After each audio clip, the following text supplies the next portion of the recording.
COPE differential diagnosis and treatment of oral pain of pulpal and or periapical origin.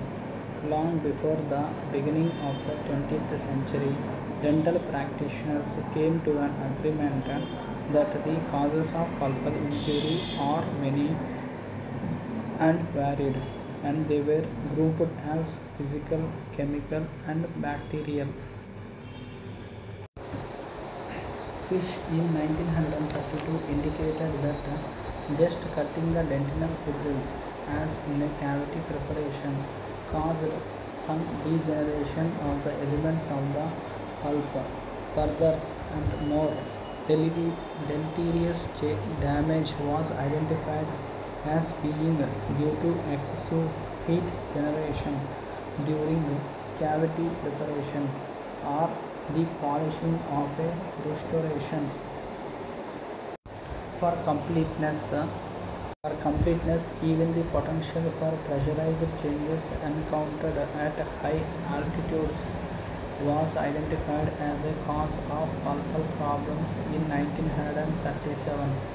For completeness, even the potential for pressurized changes encountered at high altitudes was identified as a cause of pulpal problems in 1937, while the possibility of aerodontalgia was of concern in the late 1930s and 1940s. Ritchie and Orban indicated that high altitude itself could not cause pain in a tooth with a normal pulp. High altitude itself would not cause pain in a tooth with a normal pulp. Cannon observed that 65% of the aerodontologic teeth had been restored with a period of 12 months or less prior to the onset of pain at high altitudes, but had been asymptomatic at ground levels. Cannon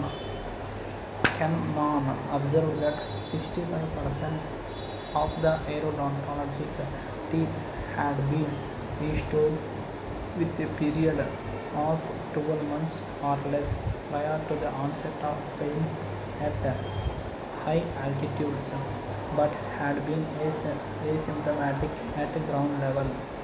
This finding lent further support for the potential of immediate pulpal damage or degenerative changes that may occur following restorative dental procedures.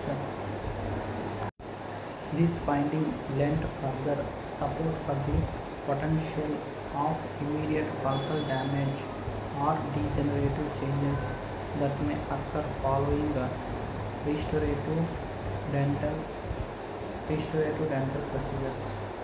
Regarding the pulpal diagnosis and a reliable determination for such, Hermann Prinz provided us with a detailed differential diagnostic scheme in 1937, which is presented in the table 2. Let's look over it.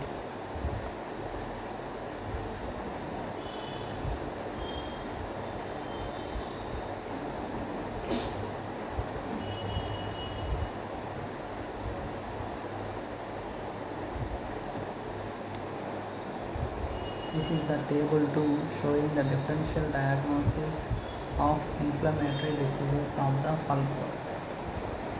Right.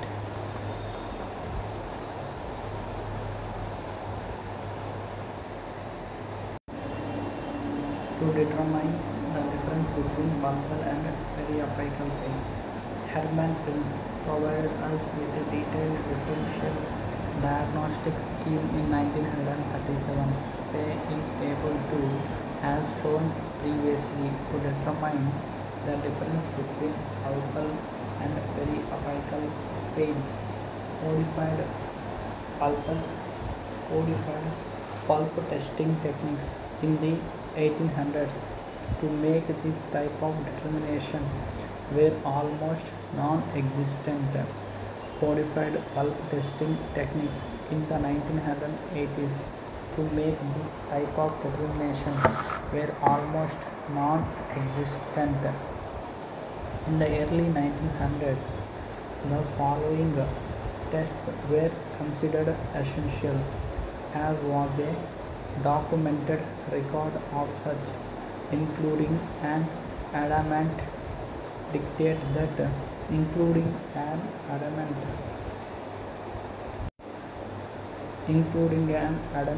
dictate that judgment must be exercised in the interpretation of the diagnostic symptoms. Judgment must be exercised in the interpretation of the differential diagnostic symptoms.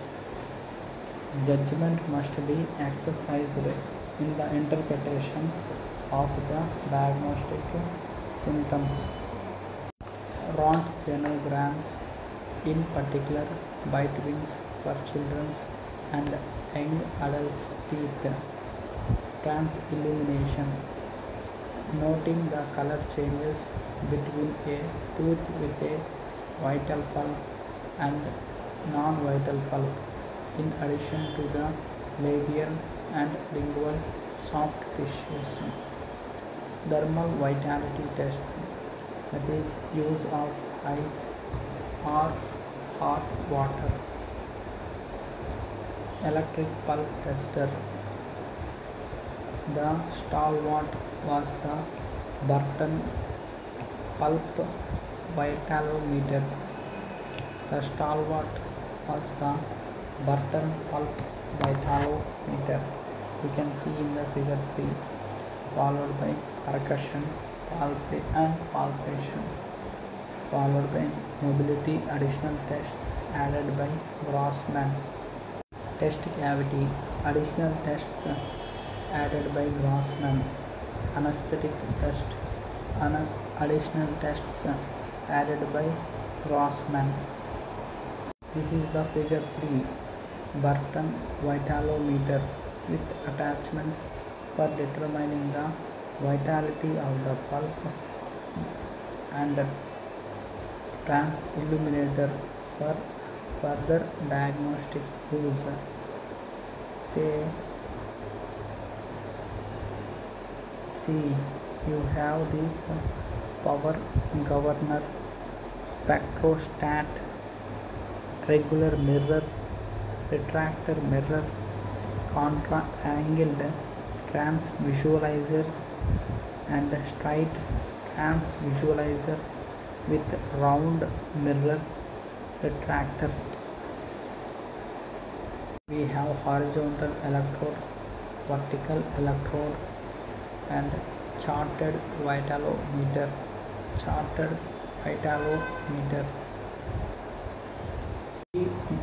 In the early to mid 1900s, Grossman provided the dental community with a concise listing of diseases of the dental pulp and periapical tissues and diagnostic states. These delineations and demarcations were carried forth well into the late 1900s in many countries, and while histopathologically sound created